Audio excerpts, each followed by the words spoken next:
শুক্রবার মানে আমার বাসায় বিরিয়ানির উৎসব, সেটা হোক চিকেন বিরিয়ানি অথবা বিফ তেহারি বা বিফ বিরিয়ানি। তো চলে আসলাম আজকে চিকেন বিরিয়ানি রেসিপি নিয়ে। প্রথমে আমি চিকেনগুলোকে আগে রোস্টের আকারে কেটে ম্যারিনেট করে নিচ্ছি। এখানে আমি দিয়েছি টক দই, আদা রসুন, একটু লেবুর রস, লবণ দিয়ে মেখে নিচ্ছি। ভালোভাবে মেখে নিয়ে আমি এগুলোকে ম্যারিনেট করে রাখবো আধা ঘন্টা। তারপরে আমি কড়াইয়ে চিকেনগুলোকে ভেজে নেব। প্রথমে তেল দিয়ে দিচ্ছি।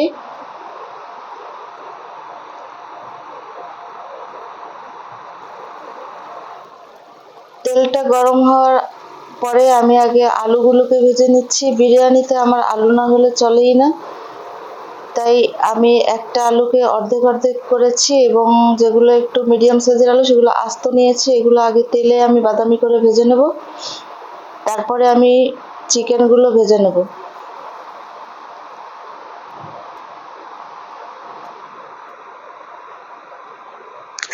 তো আলুগুলো ভাজা হয়ে গেছে, এবারে আমি চিকেনগুলো একে একে ভেজে নিচ্ছি। এপিট ওপিট করে উল্টে হালকা ব্রাউন করে ভেজে নেব।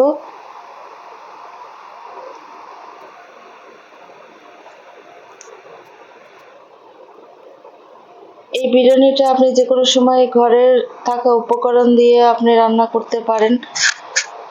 আমার তো প্রতি সপ্তাহে রান্না করতে হয়, সেজন্য আমি খুব ইজি প্রসেস বেছে নিয়েছি। আপনারা আমার রেসিপি ফলো করে বিরিয়ানিটা রান্না করতে পারেন।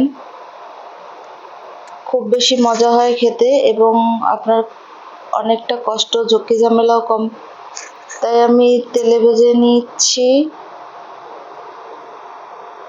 দেখতে পাচ্ছেন আমার ভাজা প্রায় হয়ে গেছে। এবার আমি একে একে চিকেনগুলোকে উঠিয়ে নিচ্ছি এবং বাকি চিকেনগুলোও ভেজে নিচ্ছি। এবার অন্য একটি পাত্রে আমি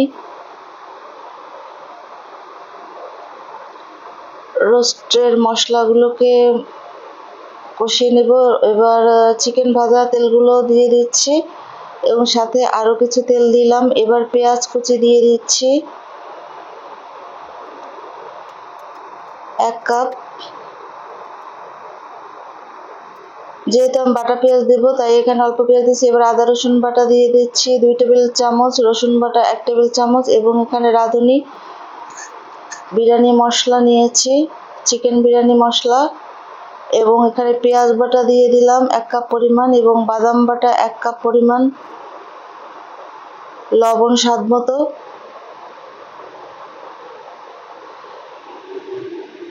এবার ভালো করে কষিয়ে নেবার পালা। গুঁড়া মরিচ দিয়ে দিচ্ছি 2 চামচ। আমার ছেলেমেয়েরা একটু ঝাল খেতে চায় বিরিয়ানিতে, তাই আমি একটু ঝাল ব্যবহার করি। আপনারা চাইলে শুধু কাঁচামরিচ দিতে পারেন। এবার 7-8টি কাঁচামরিচ দিয়ে দিচ্ছি। খুব বেশি ঝাল বিরিয়ানিতে দেবেন না, মোটামুটি স্বাদের ঝাল দেবেন যাতে টেস্ট হয় খেতে। এবার আরও বেশ খানিকক্ষণ কষিয়ে নিচ্ছি। এবার চিনি দিয়ে দিচ্ছি 2 চামচ।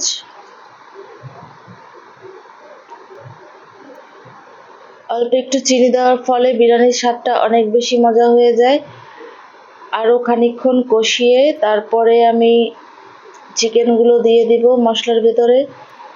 বেশ খানিকক্ষণ কষিয়ে নিয়ে আমি চিকেনগুলো দিয়ে দিচ্ছি। এবার আরও কিছুক্ষণ কষিয়ে নেবার পালা, যাতে চিকেনটা ভালোভাবে সিদ্ধ হয়ে যায় এবং মশলাগুলো ভিতরে ঢোকে।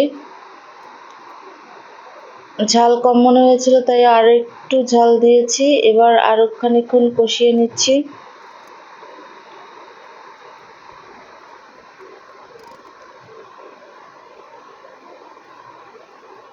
দেখতে পাচ্ছেন যে চিকেনের কালারটা কত বেশি সুন্দর হয়েছে। আপনার যে কোনো রান্নায় মশলা যদি পরিমাণ মতো পড়ে তাহলে তরকারির কালারটা সুন্দর হয় এবং খেতেও ভালো হয়।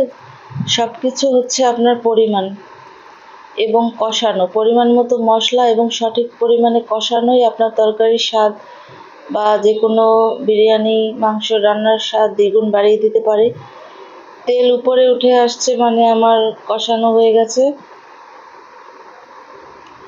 এবার দিয়ে দিচ্ছি পানি। সেদ্ধ হতে যতটুকু পানি লাগে ঠিক ততটুকু দেবো। আমি 3 কাপ পরিমাণে পানি দিয়েছি। দিয়ে তারপরে সিদ্ধ করে নিয়েছি এবং অন্য একটি পাত্রে আমি রোস্টের একটু মশলা এবং চাল আমি ভেজে নিচ্ছি তেল দিয়ে। বিরিয়ানির চালটা ভেজে নিচ্ছি, লবণ দিয়ে দিলাম এবং বেশ খানিকক্ষণ ভেজে আমি গরম পানি দিয়ে দিচ্ছি। এখানে খুব বেশি পানি দেব না, যেহেতু বিরিয়ানির চিকেনের যে মশলাটা রয়েছে সেটা দেব, তাই পানি অল্প পরিমাণে দেব, আন্দাজ পরিমাণে। এবার আমি চিকেনের মশলাগুলো দিয়ে আলুগুলো দিয়ে দিচ্ছি এবং পানি কমে কমে আসলে তখন আমি বাকি চিকেন ও মশলাগুলোকে উপর থেকে দিয়ে দিলাম। এবার উল্টে পাল্টে নেড়ে চেড়ে মিডিয়াম লো আছে আরও আধা ঘন্টা পরিমাণে রান্না হবে।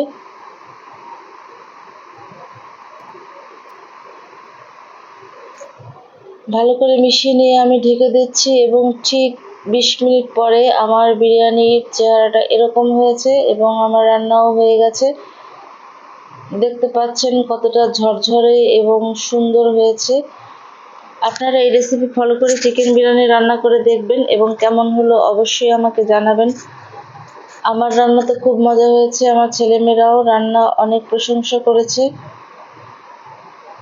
এবং আমি প্রতি সপ্তাহেই বিরিয়ানি রান্না করি ওদের জন্য।